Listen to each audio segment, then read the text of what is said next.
Okay, so this is problem number 1152. It's on page 463. If you have your book, you may want to turn to it. We'll start off with something fairly simple. I'll read it to you from the beginning.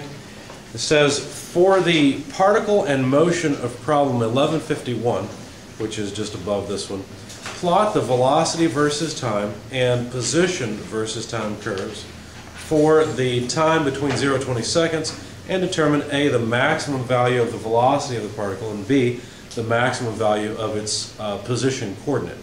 Now, if you look at problem 1151, what you notice is that they've given us an acceleration versus time graph. Okay? So if we have acceleration versus time, let me just copy it here so that we can all talk about the same thing. This is 1152, and we're using the graph from 1151. Then the acceleration in meters per second squared begins at 3 meters per second squared and remains at 3 for 4 seconds. Our x-axis is seconds. Now, the acceleration at 4 seconds jumps up to, and I should make that a dotted line, jumps up to 6 meters per second and remains that way until 10 seconds. At which point the acceleration goes down to, let's put it here, negative 5 meters per second. Okay. Now, we're only interested in the time from 0 to 20 seconds, so let me put a 20-second mark out here somewhere. Okay, so that's what we're interested in. All right, so we're supposed to find the maximum value of the velocity of the particle and the maximum value of its position. So if you think about this, if we have acceleration here, what does the area beneath the acceleration curve represent? Well, the area beneath the acceleration curve, let's see, right, velocity, exactly, because if acceleration is the rate of change of velocity, then what that means is velocity is essentially the integral of acceleration over time. Now, be careful with this, because what you really should think is that the integral of acceleration over time is the amount of change in velocity. Remember how when the mathematicians write this, they always add a c there at the end, especially if you're not integrating between limits? That's because there can be some constant, some offset. Why? Because this integral only tells you about a change in something. It doesn't tell you about a total amount. Okay, so we have to reference problem 51 for one bit of information. That is, what's the initial velocity? Because we don't know. 52 didn't tell us that. So if you go back to 51, you'll notice that the initial velocity is given as negative 18 feet per second. Yes, ma'am? You have meters up there. Isn't that supposed to be feet? Yeah, it should be. Thank you. Please stop me if I make a mistake or you see any, or you have any questions. Okay, thank you. They're both dimensions, so I don't really differentiate them very well anymore. Dimensions of length. Okay, so so the initial velocity is negative 18 feet per second. So basically what I want to do is come up with a velocity versus time graph and then a position versus time graph. Probably should have left myself a little more space here, but I'll pack this one in, then I'll put the position graph over on the other side, and then we should be able to answer all the questions. All right, so let's make another time axis here in seconds. And let's make this velocity in feet per second. And we know that it begins at negative 18 feet per second. So let's start there. So negative 18 feet per second is where we begin. Now, this acceleration is 3 meters per second every second. What does that mean? That means the velocity increases by 3 meters per second every second. Well, how many seconds does it do that for? It does that for 4 seconds. In other words, 4 seconds at 3 meters per second every second would give us a change in velocity of 12 meters per second. Do you see what I just did? All I did essentially was I figured out this area. I multiplied 3 by 4, and that area represents the change in velocity. Is that a positive or a negative change in velocity? It's positive, because this is area above the axis, so it's a positive change. Okay, so At 4 seconds, we need to come up by 12. So where does that leave us? At -6. Yeah. Right? So we're going to come up to, let's see, let's make some tick marks for thirds. So there's -6, -12. So at 4 seconds, we have to come up to -6 feet per second. Okay? So here's our velocity versus time so far. Now, the acceleration then increases. So every second that goes by, instead of giving us 3 meters per second increase in velocity, now give us 6 meters per second increase in velocity. So, once again, I'll go a little bit faster now. I'll figure out the area.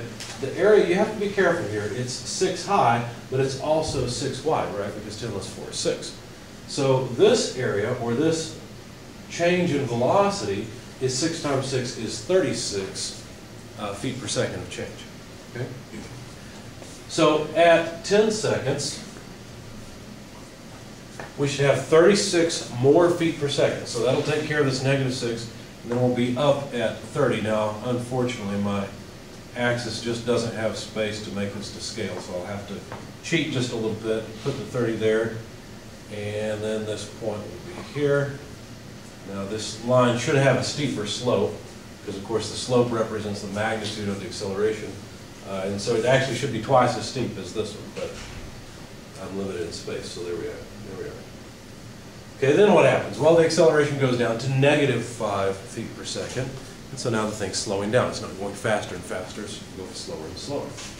So at 10 seconds, if we go down to -5 feet per second, and we do that for the remaining 10 seconds, then 10 seconds multiplied by -5 seconds, this area is an area of -50 feet per second. I've purposely changed to this notation so you can see that I'm just trying to describe the area.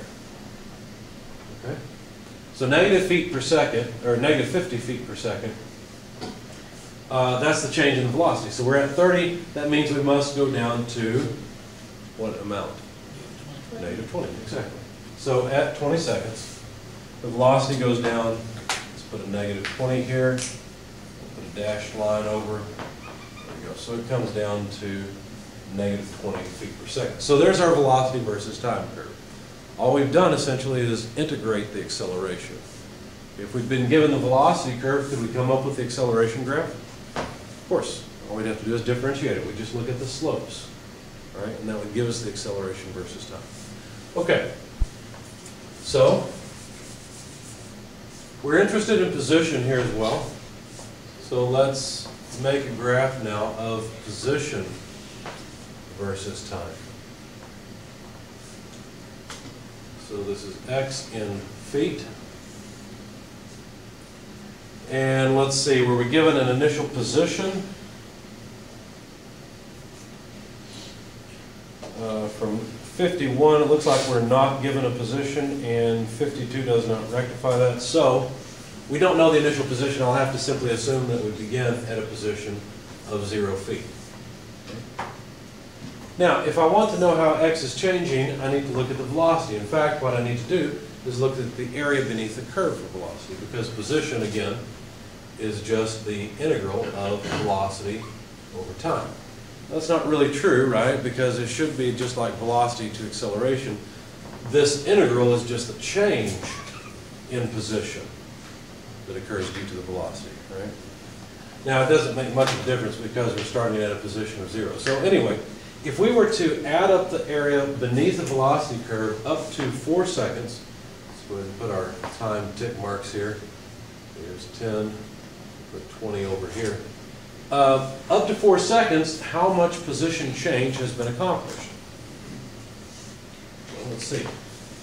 The velocity is negative, so that means that we're losing position, right? We're going against the axis. So the amount of position that, or position change that is accomplished is represented by this area. Okay? To get that area is pretty straightforward. All we have to do is, what I would do, is come up with the area of this triangle. So that's 12 times 4. 4 times 12 is what, 48? Divided by 2 because it's a triangle, so 24.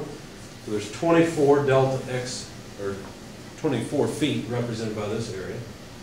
And then negative 6 multiplied by 4, well, 6 is 6, 12, 24. So there's 24 here and 24 there for a total of 48. Does everybody see how I did that? What I did was I used geometry to come up with the position change, the area beneath that curve. So the position change is actually all negative area. We change positions by a negative 48 feet. Now, I'm not sure how the scale will turn out here, so I'm going to just put 48 down here arbitrarily. Have a little more space here, so hopefully things will come out okay. And there's a problem with this. Anyone see what the problem is? This final position is correct, right? We ended up at negative 48 feet. But is this line between, is this straight line correct? No. No. Why not? Because the velocity is not constant, right? See, for this slope to be one number, that would mean the velocity would have to be one number, but it isn't. Initially, we have fairly high negative velocity. So that means, well, what does that mean? What do you think? Steeper dropping into convex. Right. In other words, we're losing position quickly at the beginning, but we're not losing position as quickly at this point. Okay? So that's right. So initially, we're going to lose more over time than later. Now, exactly what that curve should look like, I'm not sure. We could plot it in Excel or some other math program and be done with it. If we can call Excel a math program.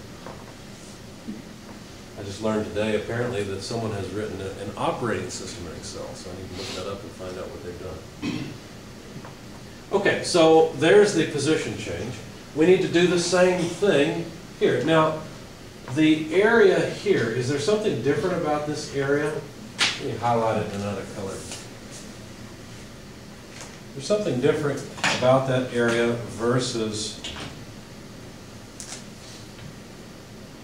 this area? Yeah, there will be. One's negative, one's positive. One's negative, one's positive, right? In other words, this area represents movement in this direction on the x-axis. This area represents movement in this direction, right, on the x-axis over time. So, well, my drawing's not too, well, no, I think it's okay.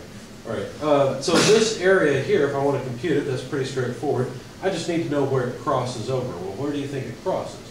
Well, we can figure it out, right? Because remember, there were 6 units here of change, right? Because there's negative 6 to 30, which is 36. So from here to here is 6 units as well. So this must be 5 seconds. If you wanted to, you could come up with an equation for the slope of that line and prove that it intersects the time axis at 5 seconds, but just by inspection we can figure that out. So there's 1 second's worth of time where there's change in the negative direction as represented by this area. So figuring out this area, this is negative 6 times 1, that's easy, it's just negative 6, divide it in half because it's a triangle. So we're going to get a change of negative 3, or 3 more negative units. So that would be what, negative 51, right? So at 5 seconds, the position should come out to negative 51. Now, my drawing is really bad here. This is not a continuous thing. The slope here should be even less, if I'm thinking right, because this velocity is increasing more rapidly. Yeah. How you got negative 3? Negative 3, because this is a change in area in the negative direction, because notice the velocity is still negative here. Okay. So the velocity is still going in this direction. Make sense? Good question. Yes. How did you know the velocity line crosses at 5 seconds? How did I know the velocity line crosses at 5 seconds? Because I realized there's 6 seconds worth of time here, right? So I can break this up into 6 units of time. There's 36 units of velocity change here, right? So that can also be broken up into 6, because 6 times 6 is 36, right? So 1 unit of 6, 1/6 of that change is exactly that height. So I went 1 unit of change in time, 1 unit of change in height, where the unit in height is 6. Just because the numbers worked out? Yes, just because of what numbers worked out, right. I didn't want to belabor that point. That's why I said you could write the equation for this line, figure out where it intersects if you want, but that's what you come up with. A lot of times in these geometric problems, they're set up nicely, so that you can do stuff like that, because they're trying to get you to concentrate on the geometry, not a bunch of math. Okay? All right, now what happens? Well, the acceleration is still positive, and so the velocity continues to increase. Now notice, we're really not gaining a whole lot of position initially, right? When the velocity is very high, then we gain a lot of position. I mean, consider the amount of change to 6 seconds here versus the amount of change from 9 to 10 seconds. There's a lot more area from 9 to 10 seconds than there is from 5 to 6 seconds. So there's a lot more change near the end than there is at the beginning. Okay? Now let's figure out where this endpoint is in position, and then we'll figure out what the curve should look like. So we just need the total area. So like I said, there's from 5 to 10 is 5 seconds at 30 feet per second. So that would be 150, which divided by 2 would be 75 if I did the math right. Okay. So 75 units of position have changed. So we're at negative 51. 75 would give us 24, if I'm thinking right. Yep. So let's see, 24 would be about there. So at 10 seconds, that's where we should be. Now what should the curve look like over here? Should it be a line that is straight? A line that is concave down? Or a line that is concave up? Let's see, let's try another color for the sake of the video. What do you think? Up, Concave up, I agree. Why? because it's increasing. Because it's increasing, that's right. The velocity is high here. So during this time, during this near 10 seconds, we expect to get a lot of change in position for a small change in time. Okay? So yes, absolutely. It should be concave up. Now my drawing, once again, is not to scale, so we'll just have to live with what we've got here. Now let's put the 10 below, since it's in the way. Okay? Fortunately, the shape of the graph is not what they really asked for. I'm just adding that into the problem so that you understand. Okay, then what happens? Well, then the acceleration flips and goes negative, right? What does that mean? That means that the velocity now begins to decrease instead of increasing. Notice the velocity has been increasing this whole time, even though the velocity is negative, because the acceleration is positive. Okay? Or I should say the velocity has not been increasing in the negative direction, but it's been moving more positive. Yes? Do we really have that extra little thing between 4 and 5 seconds? Do we really have this little extra piece? Isn't the integral just whatever happens from one endpoint to the other? Yes, it is. The reason I have a point here is to show that these two are discontinuous, because the velocity actually, not only does it change, but its rate of change is different. That makes sense? Not between 4 and 5 seconds. Yes, between 4 and 5 seconds, because 4 seconds is over here. Notice at 4 seconds is where the acceleration changes, which makes the velocity change at a faster rate. So the point's continuous. I mean, the two curves touch, but they don't have the same slope at that point. Make sense? Good question. And I appreciate you guys asking questions. That's very good. Please do. Okay, so then what? Well, then we've got this negative acceleration and this decreasing velocity. Well, once again, I'll just look at it as area. And so, now, let me ask you a question. Should my, let me change colors. Should my line start going down at this point? Should this line start going down, or does it need to continue upward? Upwards, that's right. It needs to continue upwards because we still have a positive velocity. The change in position is still a positive thing with respect to time. It's just going down, right? It's decreasing. So basically what that means is that this becomes an inflection point. So this curve that's concave up is actually tangent to a curve that's concave down, okay? Because the velocity is decreasing over time. And so as this velocity decreases, let's just find out where it goes. Let's see, we're going to have a positive change. We need to know where it crosses.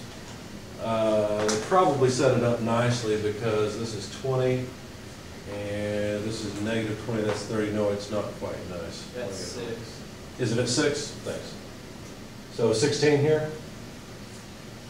Yeah. That would make sense because it should be closer to the 20 than to the 10. Okay, thanks.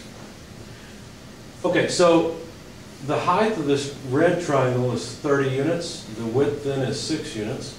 So 6 30s, 3 6s are 180. So divided by 2 is 90. So we get 90 more units of increase. So my axis is kind of blowing off the chart, right? Let's put it up here. Here's X. It's in feet. And we need to go up, what did I just say, 90 more feet? Okay, so 90 feet is about, I don't know, there. So at 16 seconds, which is about there, I need a point. My It should be 114, not 114, what did I do 90. wrong? It's 90 plus 24. Thank you, you're right, the change is 90. Did you guys see the mistake I just made? I calculated 90 as the change in position, but I forgot to add that to 24, so you're right, it should not be 90. We're going to cheat even worse on our scale. It should be 114, thank you. Okay, so now, is there anything special about this point? At 16 seconds. It should be. It's not an inflection point, it's Velocity what? is 0, Velocity is 0, so what is this going to be? flat line. Flat. In other words, the tangent at this point is going to be horizontal. That means this is a maximum. Okay, so that means it's going to start decreasing. How do I know it starts decreasing? Because since the velocity is negative, we have to lose position now. Okay? All right, so last area.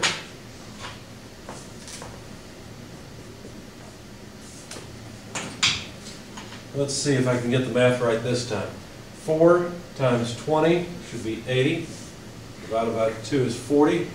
So I need a change in position of negative 40. So negative 40, if I take 40 from 114, let's see, yeah. Okay, let's see, let's make it come down to about there. It's hard to get these to look right because I don't really have a scale. Okay, and I've already forgotten the number. 60, 74. Okay.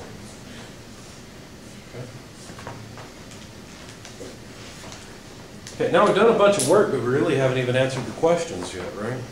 It says, determine A, the maximum value of the velocity of the particle. I assume they mean the maximum positive velocity, but we could also answer the question, what's the maximum negative velocity? The maximum velocity is 30 feet per second.